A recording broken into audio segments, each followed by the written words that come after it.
thank everyone who is here. It is a tribute to the Weintraubs, but it's also a tribute to the community, the diverse range of people who are present this evening representing different parts of the community reached by Rabbi Baruch and Pnina over the last 2.5 years. I also want to make sure to thank the organizers for this evening, the people in the YU Canada office, as well as the Avreichim, who really worked to make this the success that, thank God, it is. I want to especially thank the rabbis of the community who are here this evening and who have given so much support to make sure that this would be a success. You know, we have a tradition, we're taught poschin bichvod achsanya, that you're supposed to begin by honoring your host. There are many different interpretations for host. On one level, you can say, Poschin bichvod achsanya, we thank Hashem because Hashem is the host of all, and certainly we owe Hashem everything. So it's fair to say we should begin by thanking Hashem. And then, on the human level, there are many others we should thank as hosts. In a very literal sense, we can thank both B'nai Torah and Sharei Shamayim as hosts for this evening. Sharei Shamayim, where this was first supposed to be held, and then we outgrew the space, and it ended up here. B'nai Torah took us in, and so we're grateful to those hosts.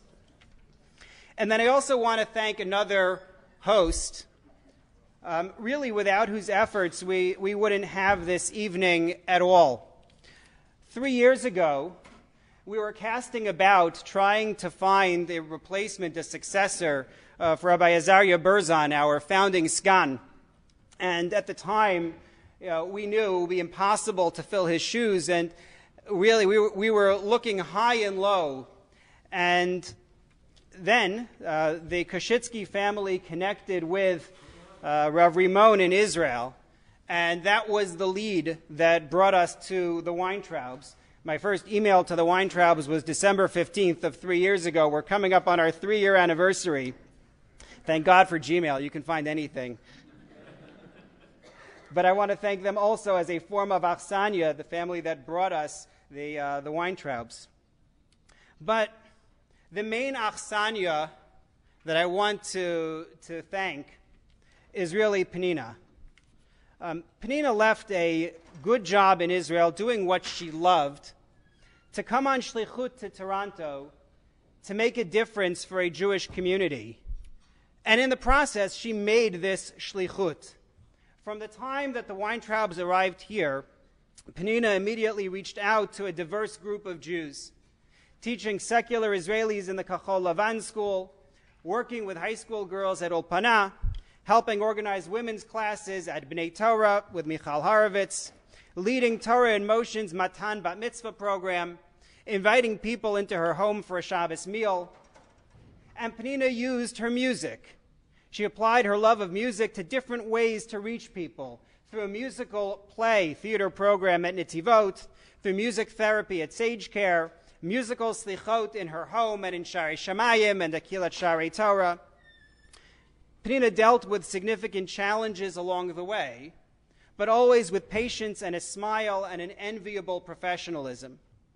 And Pnina has raised her son Ro'i in this foreign land and has kept Rav Baruch going through his incredibly long hours and exhausting work. In a very real way, Pnina is our achsanya this evening.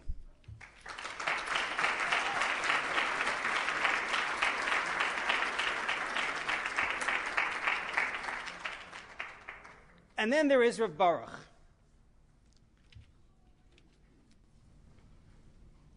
When I used to have a shul in Pennsylvania, people knew when I paused like that I was in trouble.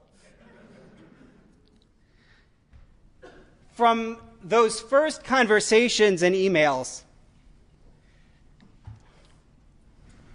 when we would trade notes on the Daf Yomi Shiurim that we were giving, I was giving at the Bayit and Rav Baruch was giving in Gush Etzion, I knew that I had found more than a Sgan.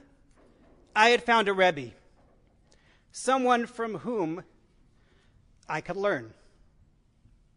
Since that time, Rav Baruch, you've taught me so much about new ways to think about problems, the ones on the page and the ones off the page as well. In the past 28 months, you've taught me, our Avrechem, the community, so many things. Among them, you've taught us that you can be Israeli and still quote Rav Soloveitchik more than you quote Rav Kook. You've taught us that you can wear a tie and jacket every day and they won't take away your Israeli passport. And you've taught us that you can be a Talmud of Gush Etzion and still have a sense of humor. Sorry, that's the KBY in me. You've taught us that you can teach more with a question than with an answer. You've taught us that you can direct a meeting without saying a word. You've taught us that you can communicate more with a smile than with 1,000 words, and you can communicate more with passion than with 10,000 words. Like I said, it's been 3 years since I met Rav Baruch by email. And in that time, Rav Baruch has taught hundreds of classes in Gemara and Parsha and Halacha, in the Rambam's thought, in Rav Kook. He's taught in Clanton Park, in the Or Chaim Minyan, at the Bayit, Eish Thornhill, Shari Shamayim, Shomrei Shabbos, Magen David. Rav Baruch has worked with students at Yeshivat Or Chaim in Chavrusos, in Chaburos, in parent-child learning programs. Rav Baruch has taught our advanced Avrechem, and he's taught children in elementary school. He's anchored our Beis Medrash, making it a welcoming place for all. He's helped me to manage our programs with unerring advice. He's developed an English that is far more sophisticated, frankly, than that of many Trentonians. That wasn't an American joke. That was... And most of all, Rav Baruch has been a role model for everyone he's met, with charm, with a smile, and with passion. We're supposed to say only miktzah shvacho shel adam bifanav, only some of a person's praise in front of him, so I'm going to stop with that. But Rav Baruch, on behalf of the Beit Midrash, I want to thank you for being a Rebbe for all of us. You have gone above and beyond anything anyone could have asked, and you have truly made all of us better.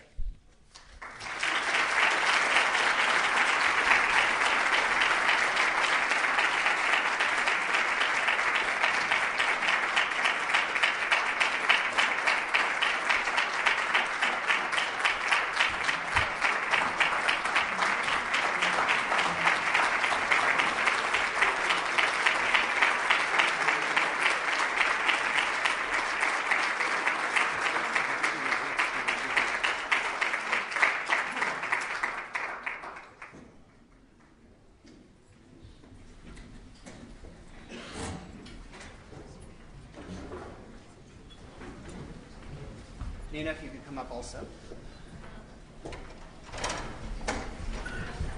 We don't clap the same way. And if Ellie and Renee Rubenstein, please come up as well. Thank you.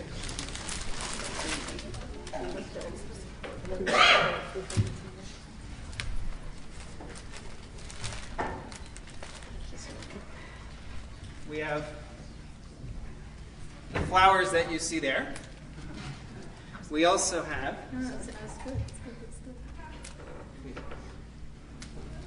the Amud Torah Award is proudly presented to Rabbi and Mrs. Baruch and Pnina Weintraub in recognition of their dedication to Torah education in the Toronto Jewish community.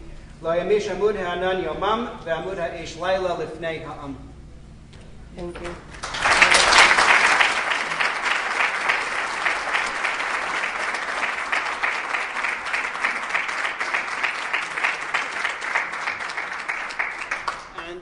Additional token of our appreciation to help you continue building your house in Israel, we have an envelope representing the IKEA Israel gift card that's waiting for you back in Washington.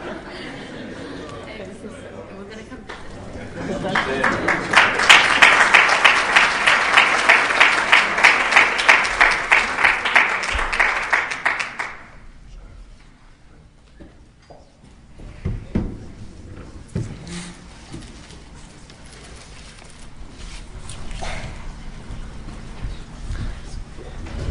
I have prepared the presentation, but before I would begin, I'm completely overwhelmed.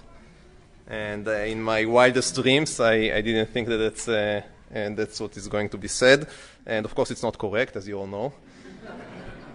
And the only thing that I can have now to remember, in order to remind me that I need some anava, is this picture outside. You saw all this picture with the, yeah. So, okay.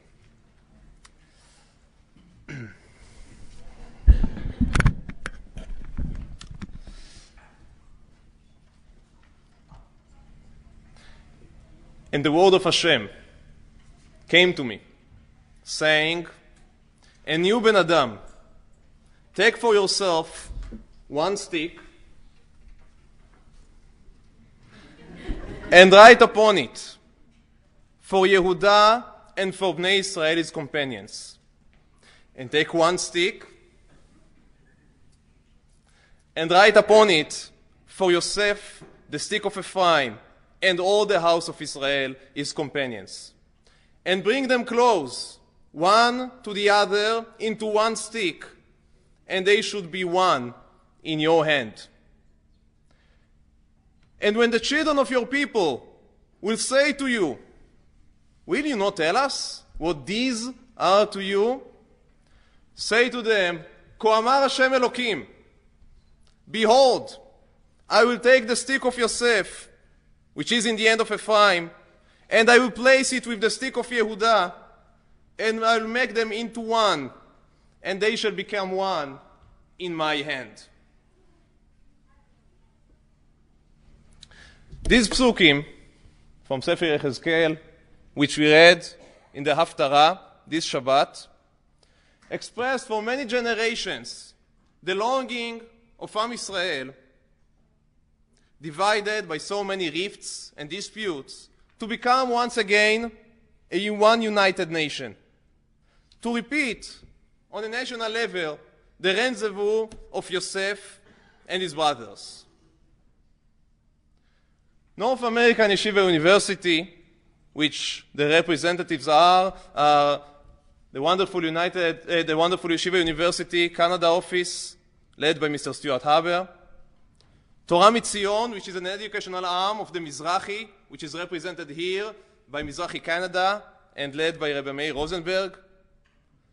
Toronto Community, which is represented by all of you and led, in this case of the Bet Midrash, by the Kushitsky family and by Mr. Eli Rubinstein and his family, our founder, our president, and the Bet Midrash is also, as you well know, named after his father. All of these components, all of these different sticks came to be one in this shared project called the Yeshiva University Torah Mitzion Beit Midrash Zichron Dov of Toronto.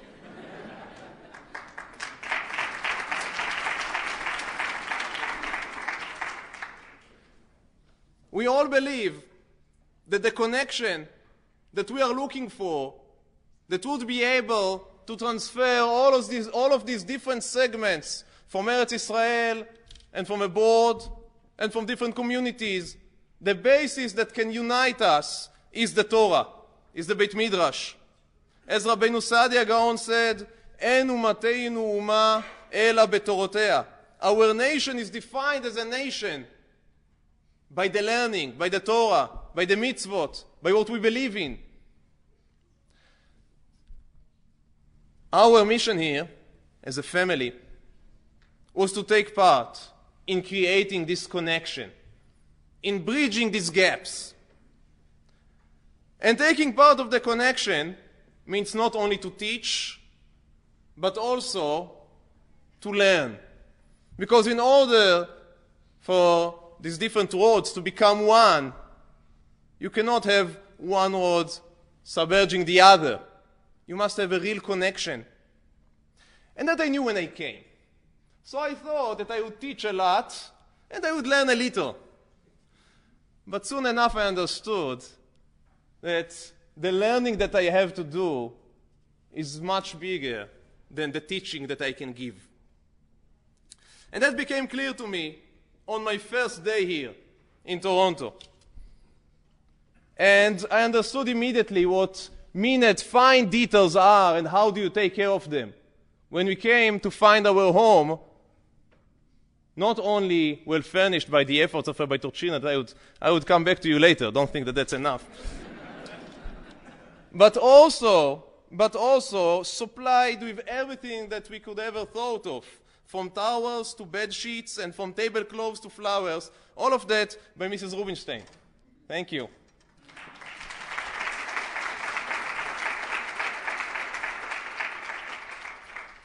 Even candles and flashlights were given, as one of the most advanced countries in the world welcome us with a power outage. And as we learn to say later, oh, Canada. Obviously, we must also remind here Rabbi Weber from Clanton Park, who did everything in his power to help us to integrate into the community, get to know it, and also provided opportunities of exposure so the community will get to know us. But the greatest lesson that I was able to be taught in Toronto was from our Rosh Beit Midrash, Rav Mordechai Torchiner. And I am not going to speak about his knowledge of Torah or his ability to give it over, because I am sure that that is well known here. Rabbi Torchiner is a unique scholar, and Toronto is blessed to have someone in his caliber here. But what I was most impressed with was his devotion and integrity. I would have wished that my English would be good enough to describe the feelings that I have towards him. Rav Mordechai, even if you were the only man that I was to meet here in Toronto, I think the whole shlichut, at least for me, would worth it. Thank you.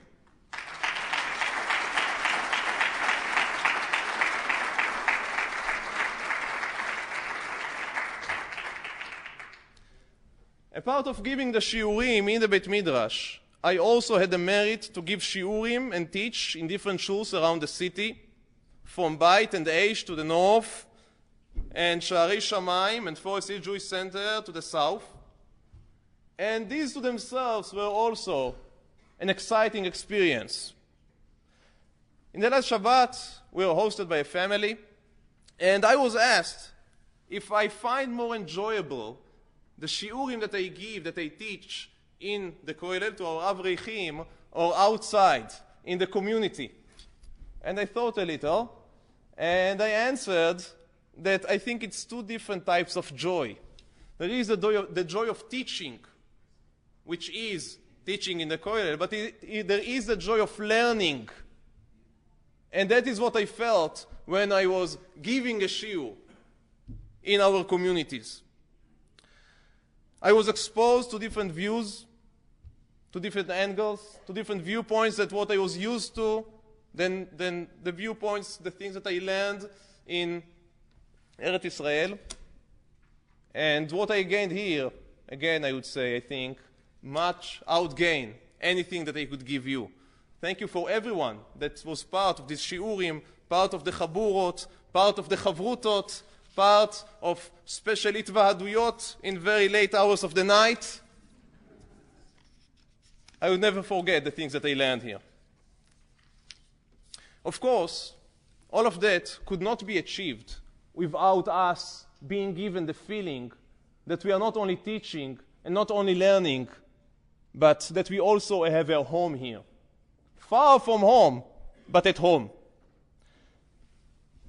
Everyone sitting here contributed to this feeling. But nonetheless, we felt that from Hakarat HaTov, we want to point out a few families that we felt that were ever there for us when we needed. And the Kelmans, the Mareskis, the Ross family, the Melniks, the Lipson, the Schultz, I could go over a whole list here. There's only a few of them. Thank you very, very much.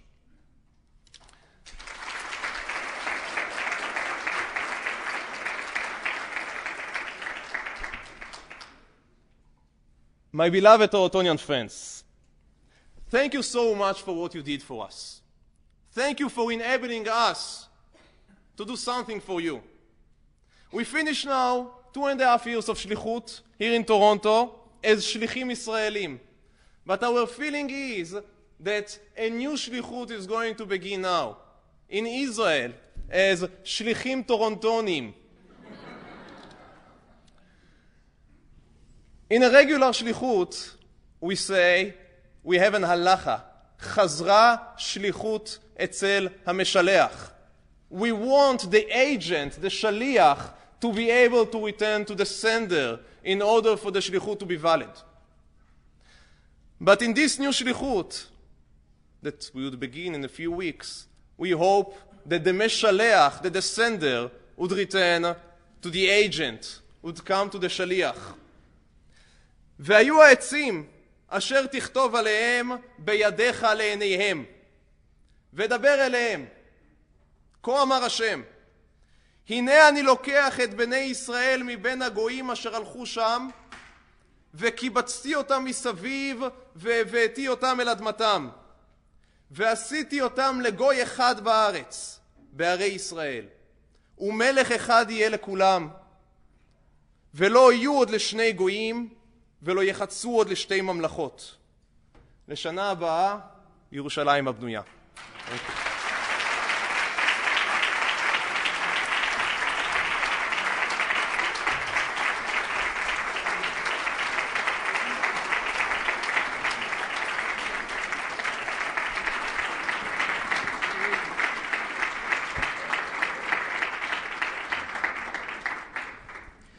Rav Baruch, thank you very much for your warm and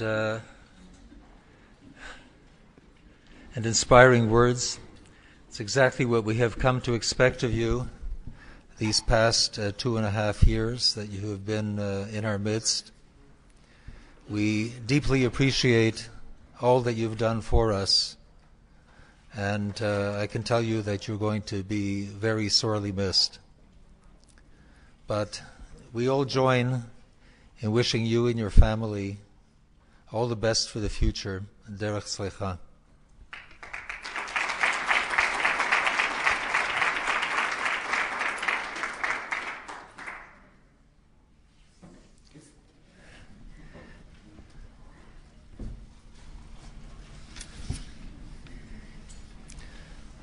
It is our great privilege this evening to have as our guest speaker Rabbi Dr. Jacob J. Schacter.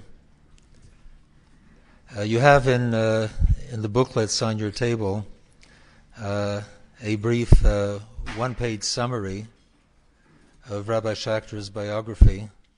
There could be many more pages added to that, but you didn't come here this evening to hear me, so I'll let you read what is in the booklet if you haven't already done so. Let me just say that Rabbi Schacter has been a warm friend, a very enthusiastic supporter of what we are doing here in Toronto. He is a world-renowned Jewish scholar, the author of important books, editor of others, and the author as well of many, many articles and essays that have had a great impact on Jewish scholarship. He's one of our very best. He's also a riveting speaker, as we are about to hear. For those of you who have not heard him previously, I'm sure it'll be a real treat. And he is as well a master teacher, as his many, many students over the years, including my daughter Hadassah, can well attest. It is an honor and a privilege to call upon Rabbi Jacob Schacter.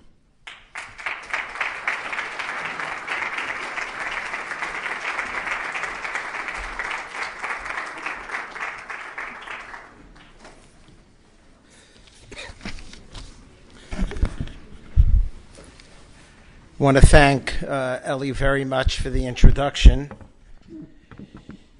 and say how much of an honor it is for me to be here with you this evening. Bershus Rosh Beit Midrash Rabbi Torchiner, our guests of honor, Rabbi Baruch and Pnina Weintraub, Rabbi and Mrs. Rothman, who I want to thank for their hospitality, and the Rabbi for picking me up from the airport earlier today, Marad Asra, Rabbi Milevsky, Rabbi Rosenberg, Rabbi Kelman, Rabbi Grisman, Rabbi Yeres, and other distinguished rabbis who are here, Morai Virabosai. We express our Hakaras Hatov to Renee and to Ellie for everything that they continue to do on behalf of this extraordinary kollel.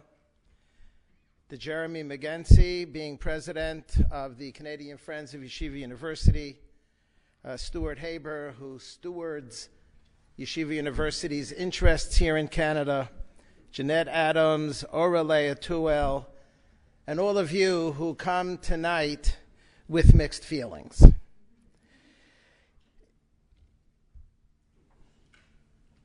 We come to bid farewell to an extraordinary couple, and we're sad, and we're happy, and we're sad, and we're happy at the same time. We're sad because we've gotten to know them in such a close and warm and intimate way, and they're leaving us. We've benefited so much from them, from their learning, from their Torah, from their music, from their humanity, from their warmth, from everything that they represent, that they have inspired us to be and leave behind. And we're sorry that we won't have that in our community any longer, while at the same time we're thrilled for them that they're going back home. And as wonderful as Toronto is, and it is, home is Israel, home is Alon Shvut, home is the place that they come from and where they're going back to continue to contribute to the Jewish people in many different ways. It's not easy for a young couple to leave the familiar confines of what they know for many, many years and to strike out to a foreign land and to a foreign city. And it's real Mesiras Nefesh. I don't know if we appreciate what this means. For a young couple to leave everything that they know and to strike out into a foreign land. And yet they do it, and they did it because they're committed not only to Torah's Eretz Yisrael in Eretz Yisrael and in Medinat Yisrael, but to Torah Eretz Yisrael outside. And to be able to sprinkle some magic dust here in this community that has benefited so profoundly from this young couple. People go through a whole life and wonder if they make a difference. And how incredible it is when we have a young couple and their lives are ahead of them and they've made such a difference. And we express our hakarat hatov to them for being moser nefesh, and it's nothing less than that. To be able to come, to be here 2.5 years, and then to recognize that the pull of Eretz Yisrael and Medinat Yisrael is even greater than the pull of Toronto, and pulls them back home to be able to continue their important work on behalf of the Jewish people. And so, Rabbi Baruch and Pnina, I'm the outsider here, but I join all of your Hasidim and all of your Talmidim and Talmidot over these years to express to you, first of all, how grateful we are for what you've done for us in so many profound ways. And I actually don't even think that we know yet the intensity of the profundity of the impact that you have had. And I could only imagine that in the next months and maybe years, when we come across something, we'll remember, oh yeah, I heard something. I remember what they taught us. And it comes back and back and back. To express our gratitude to you for all that you've done, and to thank you, and to wish you well as you enter into this new stage in your ongoing life that you have dedicated, both of you, in such a deep way to the Jewish people. You could have done anything. You could have had any career, both of you, that you wanted. And you decided that the Jewish people is worthy of your attention. And we are the beneficiaries, and we're blessed for it. Kodesh Baruch Hu should give you continued hatzlacha and bracha to help strengthen Medinat Yisrael, which is so central and so important. It's always important, but these are difficult days for Medinat Yisrael, and the Avirav Kedusha and Tahara that you will bring will elevate our Medina to ensure its safety, its strength, and its viability for the future. We thank you so, so very much.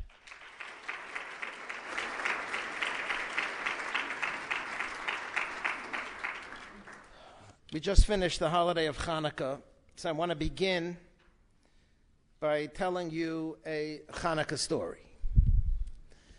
I've had a chance to share this story in the past, so some of you, Po V'Shah, may have heard it from me.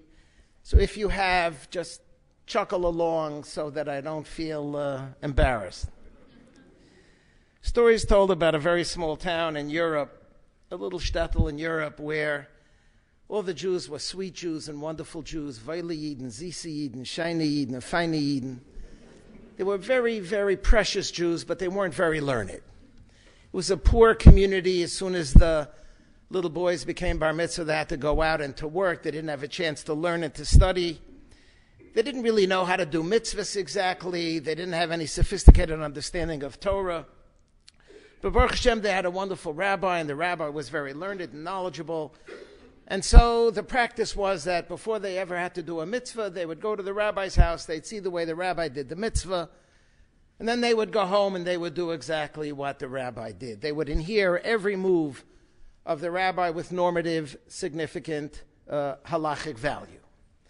So it was the first night of Hanukkah. They already forgot. It was a whole year since last year, something about a Chanukiah, something about a window, one candle on the right side, the left side, in the middle. They weren't 100% sure. Baruch Hashem, they come to the rabbi's house, gather around. They're going to see the way the rabbi lights the candles, and then they're going to go home. But there's a problem, because as the rabbi walks in, he notices that right in front of the Chanukiah, there's a broom. There's a broom blocking his access to the Chanukiah. So he's got a problem. If he does not remove the broom, he can't light the candles. If he removes the broom, then he's worried that Allah Zisa Shaina Vaila Yidna are going to think that in order to light Hanukkah candles, you have to remove the broom.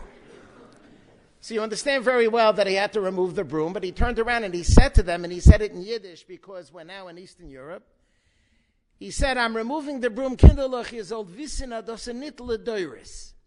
The fact that I'm removing the broom doesn't mean that this is the way it has to be done for all future generations. So what happens? They all go home. They take a broom, put it in front of the Hanukkah candles, remove the broom, and say, Kinderlach is old visin adosenit ledoiris. The reason why the story is so relevant for us tonight is twofold. Number one, because we're talking about sweet, wonderful, tmimistic Jews who want to get it right. They really want to make sure that they do the mitzvah properly. And so whatever they need to do, they're going to make sure that when they have to do this mitzvah, they're going to do it betachlis hahidur. And second of all, it's important because the message is essentially wrong. Because the message is for us tonight, and the message that the Weintraubs represent for us and for all who know them is that, in fact, it is Ladoros. That what we are engaged in, what we care about, what we invest in, what we spend time on, is not just for ourselves, and it's not just for our children, and it's not even just for our community now, those who are sitting in this room, and others who have benefited from them over the course of these last 2.5 years. But they're invested and we're invested in something that precisely is Ladoros, that precisely is for future generations, and that we set up communal institutions to be lasting and to be meaningful, far transcending the particular time or generation in which they're founded. We put koiches, a lot of koiches, into something that's going to matter. And it's going to matter for us to the extent to which, through us, it will matter for future generations. I hope all of you have a copy of the sheets that I prepared for this evening, because I want to learn together with you. And I want to learn together with you in honor of this exceptional couple, in honor of this wonderful Kolel, in honor of Torah Mitzion, in honor of Mizrahi, in honor of Yeshiva University. Rabbi Torchiner wanted me to have a little sense about the Weintraubs and a little sense of the Kolel. So he sent me a copy of a newsletter that was published a while ago. And he said, look at this article. It has both our names on it, but the real wisdom comes from Rabbi Weintraub. And you'll get a sense a little bit about who he is, who Mrs. Weintraub is, and get a sense of the Kolel. So it turns out that yesterday we read a pasuk in Chumash. In Parshas Vayigash, if you turn over the side, I copied it for you. The Torah says, Ves Yehuda shalach lefanav el Yosef, lahoras lefanav Goshen. And Yaakov sent Yehuda ahead of him to Yosef to instruct him to Goshen. And Rabbis Torchiner and Weintraub draw our attention to the two pshatim in Rashi on this pasuk in yesterday's parsha, Parshas Vayigash. Yibra Maschil Lahoros Lefanav, in the first of the three wide lines, in the middle of the second page. Kitargumo Lefanos Lomakom Ulahoros Heich Yisyashev Ba. First interpretation, as they translate it, as the Targum renders, to clear a place for him and to show Yaakov how to settle there. So Yehuda is the front man. Bnei Yisrael are ready to go into Mitzrayim. They send Yehuda to be the scout, the advanced person, to figure out how all of this is going to work and how they're going to be able to settle. Second shot in Rashi, Lefanov, Umedrash Agada, Lahoros Lefanov. Lahoros has a lashon of teaching, and that is a lashon of hora'ah, and it has a lashon of Torah. Lahoros Lefanov, Letaken lo beis Talmud, Shemisham Teitzei hora'ah. But Yehuda had a specific goal. It wasn't just scout it out, figure it out, find out where the local makolet is, find out where the local this, the that, help us transition, get us the towels and get us the sheets and get us the beds and make sure that we have a place to live. But it was much more profound than that. Go found a yeshiva. Start a yeshiva. Get it going now. So that when we come, we will have an anchor. We will have a spiritual anchor. Rabbi Torchiner and Rabbi Weintraub asked, I understand the first shot in Rashi. Makes sense. Where does the second shot in Rashi come from? The Medrash Haggadah. Who's talking here about a Beis Medrash? Who's talking about a yeshiva? And they have a long, carefully thought out analysis. When I saw this in the role and significance of a Beit Midrash in Toronto article, I realized that I now understand, because they drew my attention to this Rashi, something that for a long time was bothering me. And that brings me to this coming week's Parsha, to Parshas Vayechi. One of the central elements of this coming week's Parsha, the brachos that Yaakov gives to his sons, to his children. And Yehuda is the one, Lo Yoser Shevet mi Yehuda, not the firstborn son, and not Yosef. Yehuda gets Malchus. Kingship is designated for the tribe of Yehuda. That's what we read about in this week's Parsha. And there is a Tosefta at the end of Masaches Brachos, in the 4th chapter, that's the bottom half of the 2nd page, that tells us a story in connection with this new reality described in the Parsha. Maisa Barbo Zekanim, there's an arrow on the left-hand side, a couple of lines down. Zogt de Tosefta in Brachos. Maisa Barbo Zekanim show you Yoshvin B'Beishar Shal Rabbi Yoshua. There were 4 scholars who were sitting at the gatehouse of a 5th scholar. And we know who they are. Elazar ben Masio, Chanino ben Chachinoi, Shimon ben Azai, V'Shimon HaTeimoni. And there's a 6th scholar by the name of Rabbi Akiva. What do the rabbis do when they're sitting at the gatehouse? So you understand that they're talking and learning. They're asking one another, they're analyzing, they're discussing. Amrlan Rabbi Akiva mipnei ma zocha Yehuda l'malchus. Why is it that this coming week, in the Parshat HaShavua, it's Yehuda of all the tribes? It's unexpected, number 4. Number 4, sort of nishtahin and nishtaher. It's not the oldest, it's not the youngest, the mitten, the rinin. Number 4 gets the ultimate prize. The melech, to be a melech, that the later generations going to be David HaMelech, and the later ultimate generations in the eschatological era unfolding of the Jewish people will be the Melech HaMashiach. We're talking something extraordinarily precious. Vos epis Yehuda mipnei ma zocha dafka Yehuda l'malchus. That's the question that Rabbi Akiva poses to these 4 + 1 rabbis sitting around the gatehouse. So the first answer is mipnei shahoda b'tamar. It's an amazing answer. You want to be a melech? You want to be a leader? You want to be zoche for malchus? Inevitably, you're going to make a mistake. The issue is not to make a mistake.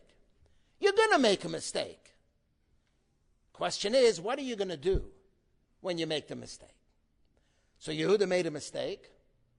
And with the whole story as it unfolds with Tamar a couple of weeks ago, she sends him the evidence. He realizes, oh my God, it's me. And what does he say? What are the 2 words, famous words in the Torah? Tzotka mimeni, she's right. You want to be a melech? You want to be a leader? Fess up. Confess. And it's not a pashut thing to do. To publicly acknowledge, Tzotka mimeni, I made a mistake. We contort ourselves to try to figure out a way, megitza chanetza, dre, yahin, aher. No, I didn't mean it. Tzotka mimeni, I was wrong. You want to be a melech? Tzotka mimeni mipnei shahoda b'tamar. Zogt, Amarlen Rabbi Akiva.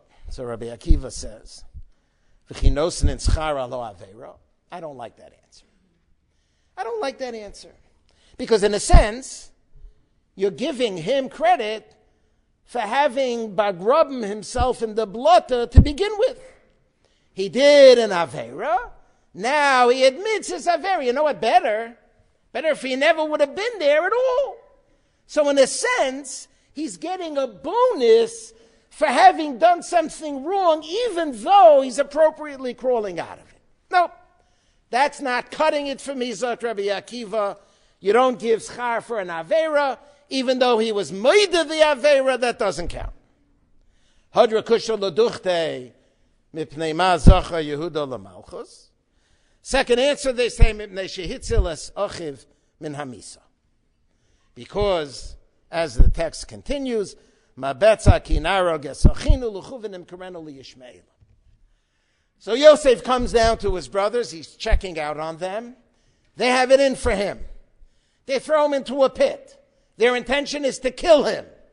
Comes again Yehuda, and Yehuda says, no, we can't let that happen. We can't kill him. What are we going to do? L'chuvenim karenu liyishmeelim.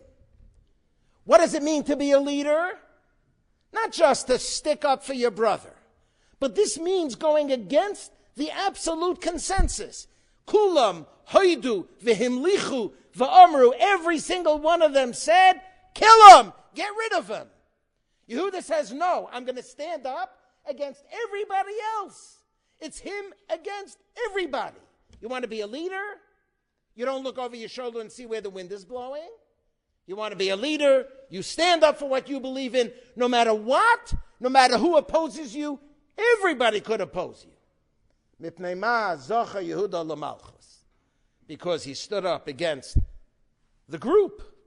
And he said, no, I'm not going to let that happen. So Rabbi Akiva, sweet, but it doesn't cut it for me. And the reason why, it's actually a complicated lashon in the Tosefta. Amar lohen daya lehatzala shetachaper al hamechira. Here's how I understand it. The Rabbi Akiva says to them, if he was really a leader, you know what he should have done? What should he have done if he was really a leader? What should he have done? He should have said, Kindalach, Abba, Tati is going to be heartbroken. You know what we should do with him? Not only are we not going to kill him, we're going to send him back home. He didn't do that. He didn't send him back home. You want to be a leader and you really want to be a leader? Don't compromise. Go all the way. That's not called leadership. What was Yehuda's cheshbon? Tafasta meruba lo tafasta. Yehuda probably thought if I would have said that, I would get nowhere, because they were so livid with rage at Yosef. So I came up with a compromise. That was the best that I could do. But for Rabbi Akiva, it's not good enough. Hadra kusha leduchte mipnei ma zacha Yehuda lemalchus. Concludes the Tosefta. It's about 10 lines from the bottom. Ella mipnei. The line begins, Ma zacha Yehuda lemalchus. Amr lahem yilamdenu rabbeinu. Rabbi Akiva, you know what? We tried 0 for 2. We tried this, you didn't like it. We tried this, you didn't like it. There are a few more here in the Rinin, in the Tosefta, you didn't like it. We give up. You tell us. Rabbi Akiva says, I'll tell you. Amr lahem. You know why Yehuda was zacha for malchus? Mipnei shekidesh shmo shel HaKadosh Baruch Hu. Because Yehuda was Mekadesh Shem Shamayim, he sanctified the name of God. Shekisholu shvatim va'amdu al hayam. Later on, when they came to the sea, they running away from Paro's hordes are in hot pursuit, and now they're coming up to the Yam Suf.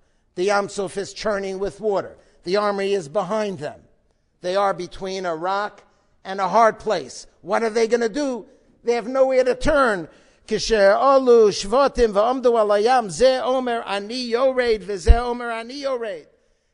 machlokes in the Gemara and Saita. This is the less reasonable machlokes. This one says, no, I want to jump in. This one says, no, you're not going to jump in. I'm going to jump in. The other opinion in the Gemara is, Ze Omer Ein Ani Yored. What, me? I'm going to jump in? Ich bin a garnish. I can't jump in. I'm not worthy to jump in. No, you should jump in. You're a Vaylayid, you jump in. No, me, I'm not going to. He should jump in. Nobody wanted to jump in. It's more realistic.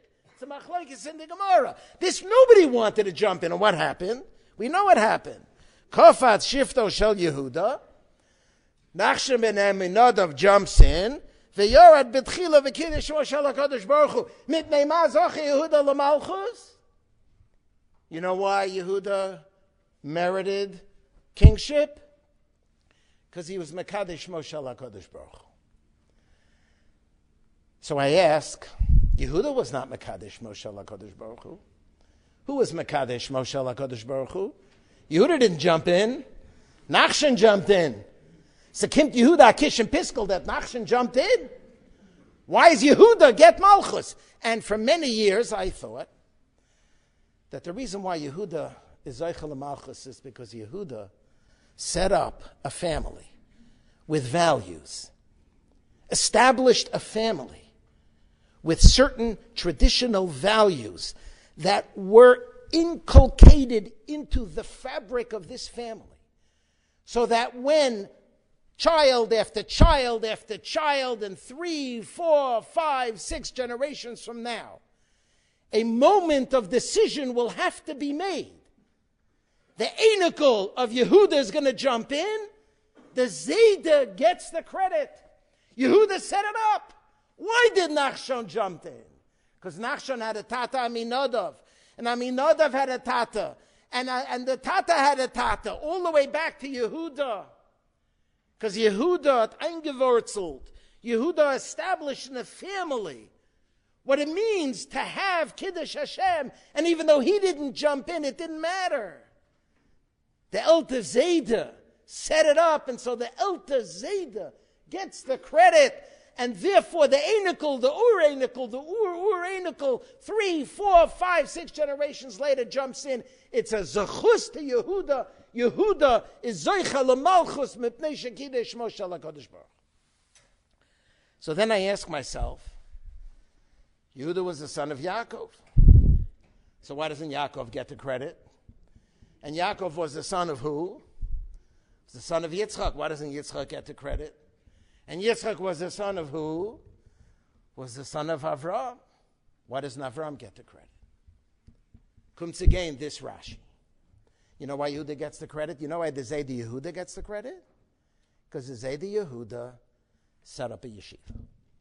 Because the Zayda Yehuda set up a yeshiva not only for his own family. He set up a yeshiva for the community. He set up a yeshiva for other people's families. He understood, point man, when you go into a new community, you can't just find out where the local hardware store is. You can't find out where the makolet is. You want to establish a community where Jews are going to live, you establish a yeshiva. There's nothing greater. And so therefore of the Allah Zaydis and the Elta Zaydis and the Elta Zaydis, it starts with Yehuda. Because Yehuda understood that if I want my family to have values, I'm going to start a yeshiva. And in this yeshiva, alle Yiddische Kinderlach are going to be able to learn the values. And if we think about what the Weintraubs did for us for 2.5 years, to be able to take a Makom Torah and to be able to inherit with depth, with substance, with sensitivity, with learning, with integrity, to be able to build upon and to continue to establish and contribute towards a yeshiva, a Makom Torah, a base medrash in Toronto. And there could be nothing more substantial and more significant than that kind of a contribution. And this, for them, is only one stop along the way, because when they go back home, that's what they're going to do. They're going to work on other Makomos HaTorah, other teaching, other values, with equal kindness and warmth and depth and substance and sensitivity. Mipnei ma zacha Yehuda l'malchus, mipnei shekidei shemo shel HaKadosh Baruch Hu, not haide betamar, neh, hitzalachav min amisa, neh, kidei shemo shel HaKadosh Baruch Hu. He wasn't Mekadesh. He was Mekadesh.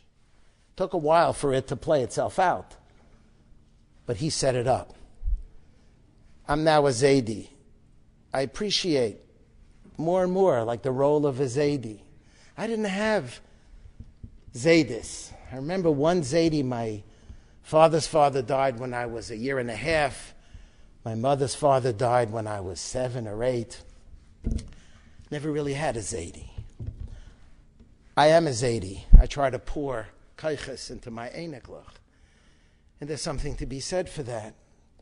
All of us are part of a tradition. And as I started with the story, it's a tradition l'doros. It's not for me and for my kids and for my generation, but it's l'doros. Yehuda to Nachshon, the Elta Zayda, is Zacha l'Malchus. It's a big deal. Malchus Beis David, Melech HaMashiach, because you lived a life of meaning that inspired your children to live lives of meaning that inspired their children to live lives of meaning until the moment came and they had to jump in to be Mekadesh Moshe HaKadosh Baruch. But this was not the first yeshiva. The yeshiva that Yehuda set up in Goshen, according to the second shot in Rashi, was not the first yeshiva. There was another yeshiva. There was a yeshiva before Yehuda's yeshiva, page 3. Stuart made sure to give me the Sunday evening program schedule so I know minute to minute exactly how long I'm supposed to speak. So I appreciate it. Although he says he gave it to me for the other side, but I really think you gave it to me for this side. So I have another few minutes. There was another yeshiva. There was another yeshiva that also speaks to the power of the Weintraubs and the power of the Kollel in Toronto. Pasuk says at the beginning of Parshas Vayetze, top of page 3, Vayetze Yaakov mi Beersheva vayelech Charana, vayifka b'makom vayolan shan kiva hashemesh. He leaves, goes to Charan. His parents just told him at the end of the previous parsha, go find a wife. It's time for you to go find a wife. So he leaves, he goes to Charan, and he takes the me'avnei hamakom vayasem erashosav vayishkav b'makom hahu, and he lies down in that place. He lies down in that place. Zokt Rashi, Lashon Miut. In that place he lied down. Ba'oso makom shachav. Aval yudalit shamin sheshimesh bebeis ever lo shachav balayla. Shaya osek batorah. You see, on the way from leaving his parental home to find a wife until he went to end up to where he was going to find a wife, he took a detour. And he took a detour, Zot Rashi, for 14 years. And where did he go? He went to yeshiva. He went to the yeshiva known as the yeshiva, colloquially, the yeshiva of Shem Ve'ever. For 14 years, he goes to learn in the yeshiva of Shem Ve'ever, takes it really seriously, never sleeps. It's hard to imagine. For 14 years, he didn't put his head down. He's out of the yeshiva, back on the road, now he can go to sleep. Yaakov Kamenetsky has an incredible parish on Chumash called Emes Liyaakov. And he asks a powerful question. In fact, he asks two powerful questions. How old was Yaakov when he left his parental home? How old was Yaakov? Vayetze Yaakov beber Shava ben kama haya Yaakov. So there is this humongously long Rashi at the end of the previous parsha. I believe it's the longest Rashi al Perish al Torah. 63 years old. Rashi makes a whole long cheshbon. Take off your shoes and socks, and you figure the years, and you got to add it and figure it. 63 years old. Frek Rabbi Yaakov come and ask you, what was he doing for the 63 years? What was he doing? He says he was learning Torah. What do you think Yaakov was doing? You remember, Esav was an Ish Sadeh, and Yaakov, what does the Torah say? Ish Tam Yoshev Aholim. With whom is he learning Torah? So he makes the cheshbon that Yaakov Avinu was 15 years old when Avraham died. So when he was young, he was learning with the Zayda. He was learning with Avraham. After he finished learning with the Zayda, he was learning with his father. And he quotes a Rambam at the beginning of Hilchas Avodah Zarah that Yitzchak was learning. He taught.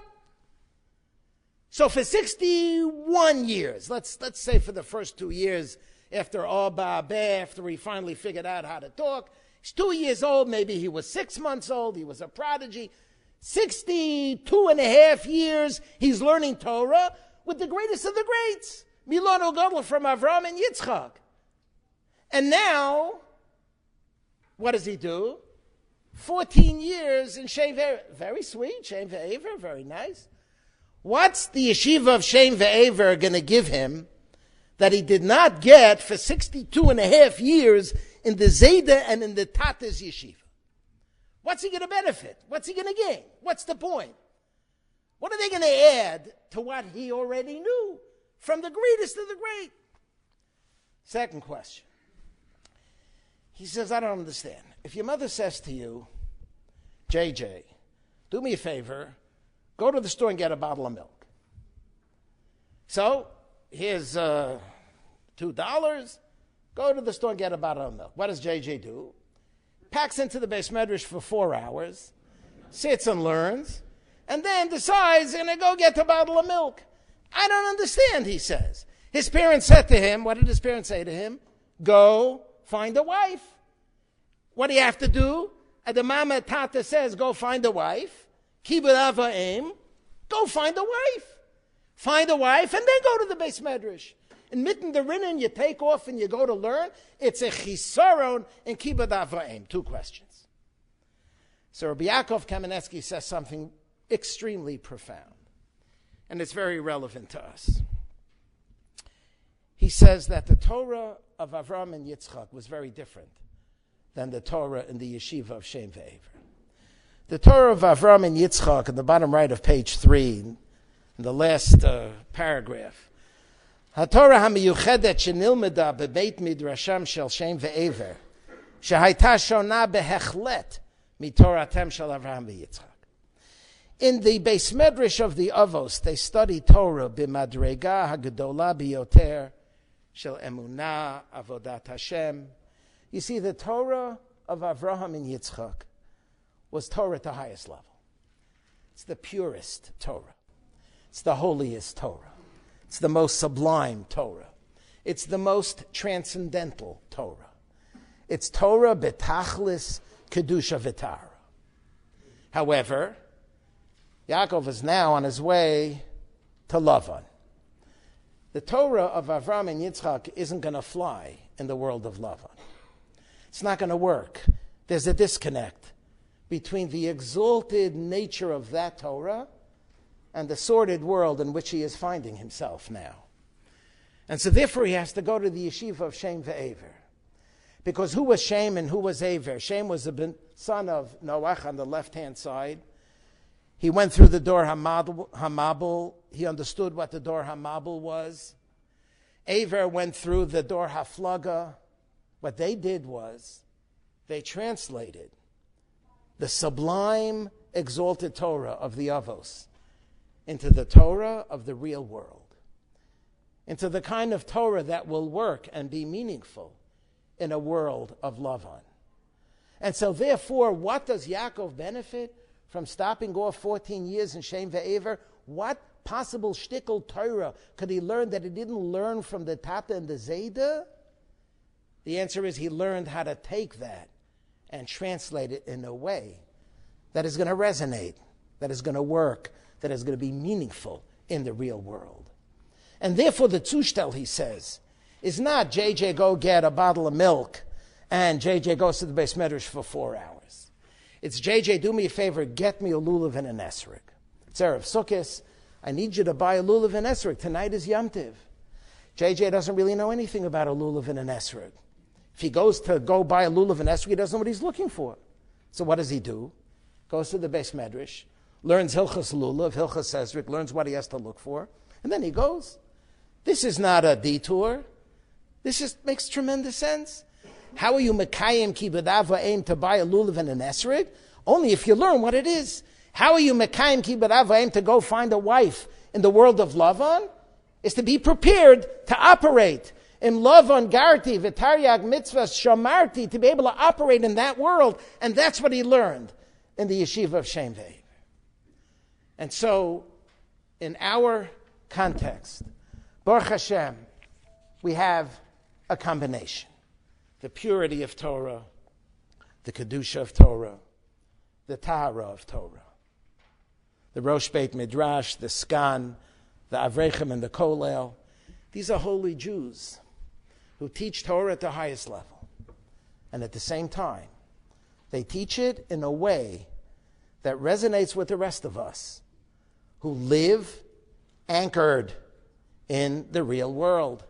We are business people. We are lawyers and we are doctors and we do business and we have professions and we spend most of our day outside the Kotlei Beit HaMidrash. And how do we learn how to negotiate in that world? By having people who can help translate the pure Torah of the ultimate exalted Beit Midrash into the reality of the world in which we live. And that's the greatness of this couple, and that's the greatness of this kollel. It's a kollel that presents Torah pristine, but presents it in a way that it's going to matter for us, that speaks to us in our lives and in our worlds where we are.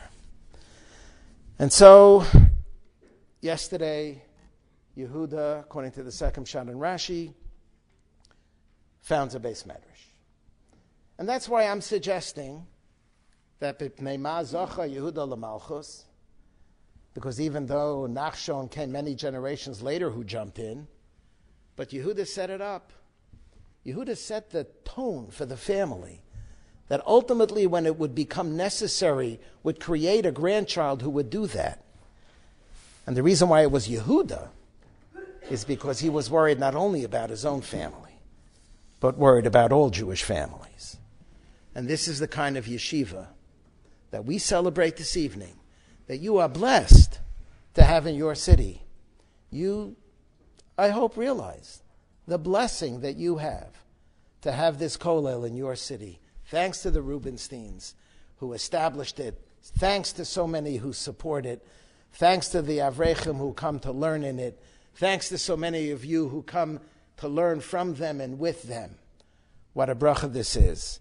And so on this very special evening when we gather to say thank you and to bid farewell to this wonderful couple, they understand and should appreciate what they did for us in Canada and in Toronto, in the Gola, and to take back with them the hakarat hatov and the appreciation for a couple that devoted and devotes their lives to be in a yeshiva and to study Torah and to teach Torah. Kadosh Baruch Hu should be with you and give you bracha v'hatzlacha b'chol ma'aseh yedechem, for you and for your family for many, many wonderful years to come.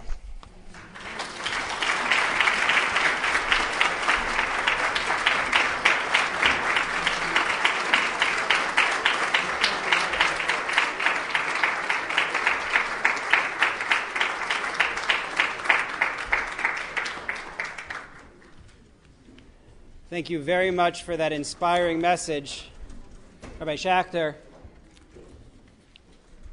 Once again, I want to reiterate our thanks to Jeanette Adams, to Aurelea Toole, to Irina, to Aaron, and to Stu Haber in the office of YU Canada for making this a successful evening, and to the Avrechim who put in many hours to help connect with people and make sure people would know about the program and to plan the program, to Yair Manis, to Adam Freiberg, and to Josh Gutenberg.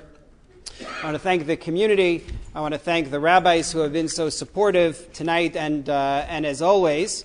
And I want to let you know that today is December 8th, but Rabbi Weintraub isn't actually leaving us until the calendar flips to January. So that means that there are a few weeks remaining in which you can catch the Torah of the Weintraubs. Pnina is going back earlier, but there are still opportunities. And in particular, I'll mention that on December 25th and 26th, we will hold a Yarchei Kala program at Yeshivat Or Chaim. It is open to the community. You will be able to hear some of the final for this visit.